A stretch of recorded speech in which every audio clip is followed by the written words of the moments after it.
सूत्र 112 कर्मानुष्ठानमज्ञानाद्यथौ वो परमस्तथा बुद्ध्वा सम्यगिदं तत्वमेव मेवाहमास्थितः।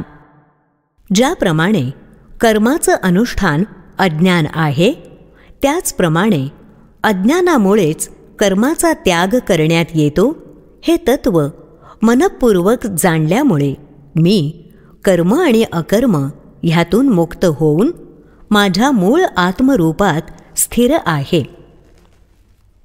नाथ सांगतात, स्थूल जगातील व्यवहारांसाठी कर्म करणं अपरिहार्य आहे। वासना, विकार आणि अहंकार ह्या त्रिकुटावर कर्म उभं राहतं। ज्ञानाअभावी कर्मात कर्तेपणा तर अगदी ओसंडून वाहत असतो।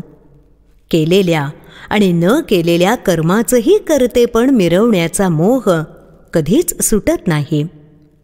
कर्मापेक्षा हे कर्तेपणच त्याच्या बऱ्या वाईट बंधनाला कारणीभूत ठरतं। चांगल्या कर्मांचा मोह आणि त्यांचं अहंकारयुक्त कर्तेपणही माणसाला कर्मबंधनात अडकवून टाकतं। कर्म करण्यात जसा अहंकार आहे, तसा तो कर्माच्या त्यागातही आहे।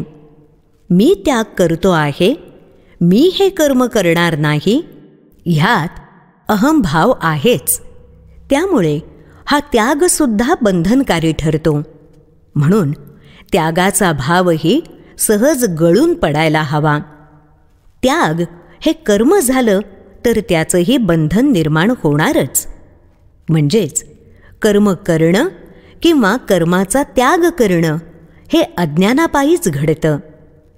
जनक राजासारख्या आत्मज्ञानी माणसाला ह्या सत्याचं ज्ञान होतं। आपण आत्मस्वरूप आहोत आणि आत्मा करता अकर्ता किंवा भोगताही नाही हे भान आल्यामुळे आत्मज्ञानी नेहमी कर्ममुक्त राहतो। आता त्याला मोक्षाची सुद्धा इच्छा उरत नाही। हीच खरी मुक्तीची स्थिती, परिपूर्ण स्थिरावस्था। सर्वज्ञ महागुरु श्री अष्टवक्र मुनी यांच्या उपदेशानं आत्मज्ञानाला प्राप्त झालेला राजा जनक आपल्या ह्याच चिरंतन आत्मरत स्थितीचं वर्णन करत आहे।